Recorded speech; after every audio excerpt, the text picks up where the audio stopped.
Hi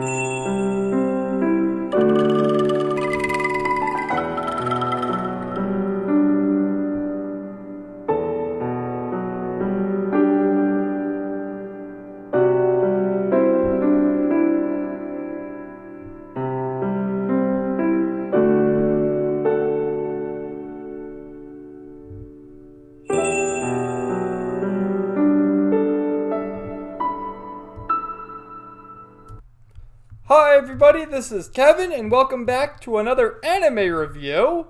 And today I'll be sharing my thoughts on the anime series Mushishi, which came out in 2005, ran from 2005 to 2006 at 26 episodes. Yeah, like I said, all these anime series, the one-offs sort of seem, unless they're a long-running shonen series, they seem to be between 24 and 26 episodes.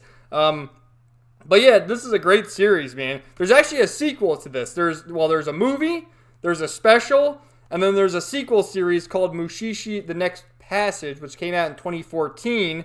And of course, there was a manga that came before it that ran 10 volumes from 1999 to, where is it? Let's see. 1999 to 2008 as 10 volumes. And this is an episodic series, meaning that pretty much every episode is its own story. Obviously, it follows the main protagonist here, Ginko, who is a Mushi-shi, or a Mushi master. You might be asking, what the hell is a Mushi? Well, Mushi are these organisms. They're not even necessarily spirits. I guess you can kind of equate them to spirits, but they're living beings, and they either cause harm or they cause good in people. In most cases, they cause harm unwittingly. They're just trying to survive, and it just happens to be that way. Like, for instance, you see Ginko here, right? His hair is covering his eye. Well, the Mushi got into his eye and basically devoured his eye in his origin episode, which isn't until like halfway through the series.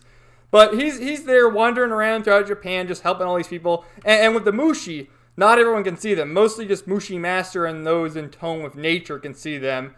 And they're these creatures that are just, causing all kinds of nonsense. But the way Ginko describes it is, they don't mean to cause this harm. They're just doing it to survive. And, that's why you have me, the Mushi Master, to help your problems. Like the very first episode, there's this young boy who's, he can write with both hands.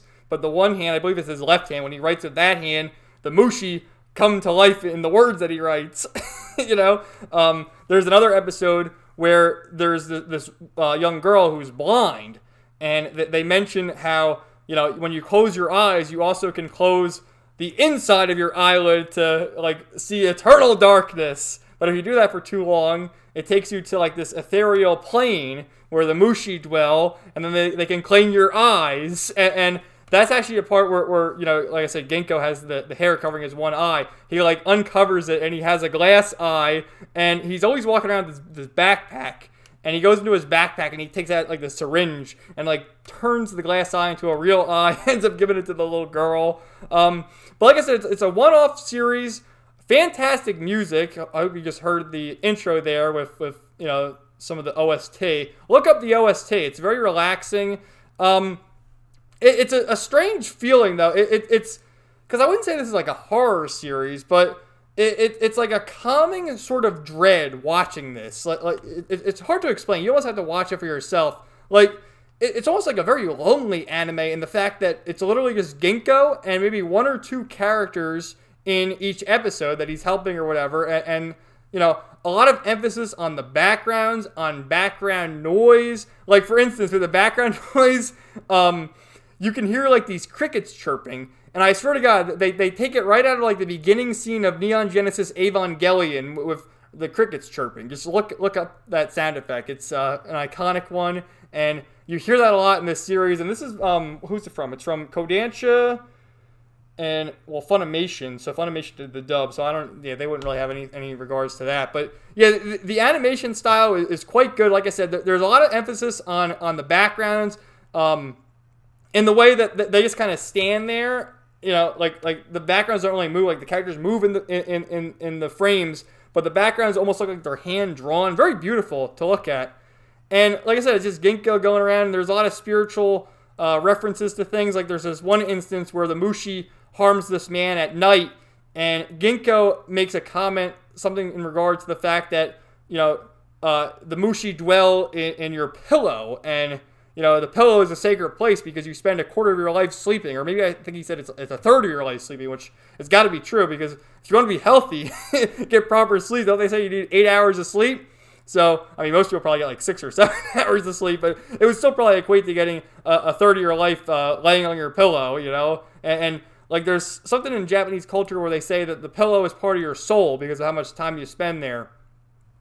But there's also instances where, Ginko can't really help because there's this one instance where the Mushi have like reanimated this corpse, and it's not a real person, but they think it's real, and they have to end up killing it because it's not a real person. It's the Mushi inhabiting it. There's another instance where this woman was pregnant, and the Mushi got into her, right, and killed the baby in her womb. I know this is pretty fucked up talking about this, but kills the baby in her womb, and then the child is born. It looks just like an ordinary child, but develops like this green skin maybe a year or two into its infancy, and then they keep dying, but they keep like reproducing because the Mushi have like this den underneath the house, and it's like really creepy too because like they have the memories of the previous child, and they keep reproducing, and eventually Ginko ends up like turning the Mushi child into like an algae, and he puts him in a bottle, and there's like this little head in the bottle talking to Ginko. And he's like, "Shut up, you."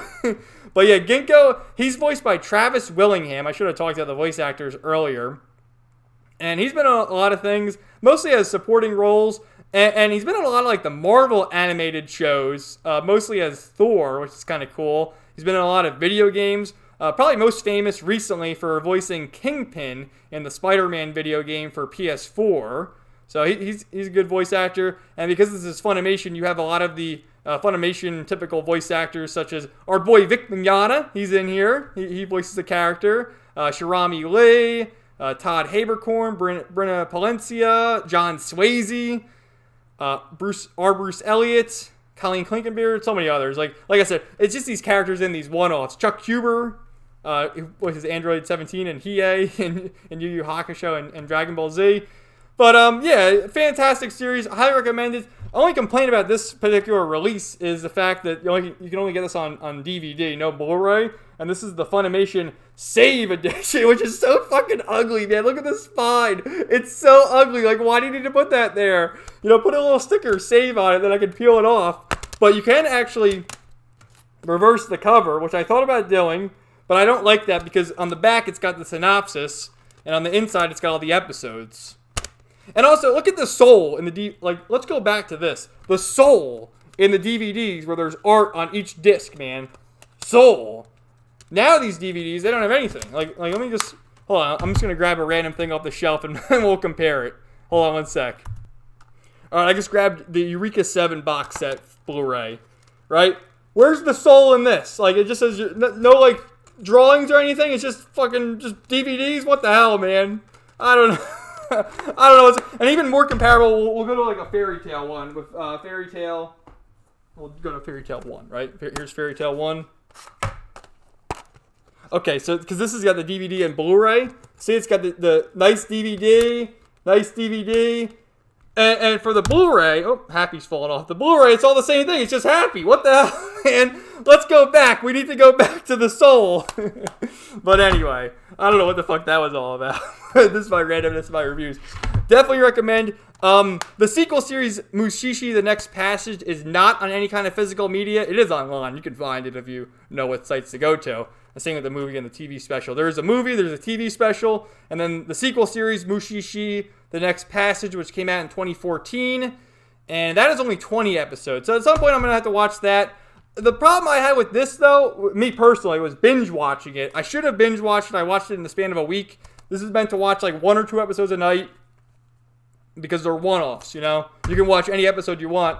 I'll just go through the list here. As far as my favorite episodes, I would say the episode 5, The Traveling Swamp, was a good one. That was this woman was like imbued with Mushi powers and turned into a swamp and like would travel all throughout. with that, you have episode 12, The One-Eyed Fish. That's Ginko's origin story. Let's see. Then you have the one towards the end, the 23, The Sound of Rust. That one's pretty cool too. So there's this chick who Ginko meets, who when she speaks, she emits like the sound that attracts Mushi. And of course, you know, Ginko can see the Mushi, but other people can't see it. And the Mushi are attracted to these other people, and they latch on to them, and they're essentially, it's like rust. So they're like weighing these people down. They're like, I can't walk, but they can't see it. It's a pretty crazy episode. And like I said, it's not even a horror series, but there's like almost like horror themes and just like the music and the sound effects. You get it's like a chilling sort of loneliness from watching this because of the lack of characters. Only a few characters. They're all very meaningful, but you just get like a sense of dread watching it because it's like, oh, will they overcome? Will they save the day? And not more often than not, they don't. Like Ginko is not able to help everyone. You know, there's like another character who's just driven completely mad and ends up killing himself because of the Mushi driving him nuts. So anyway, I enjoyed it quite a bit. Let me know what you guys thought in the comments down below if you've watched it. I've looked trying to see if I can find the manga, but you look on eBay, look how expensive it is. All these old manga, like put them back in print, man. I need to have my physical copies, man. I need my physical copies. I can't be, reading everything online. I need to hold it in my hand and read it. So anyway, thank you. Let me know what you thought in the comments down below, and have a great day, everybody.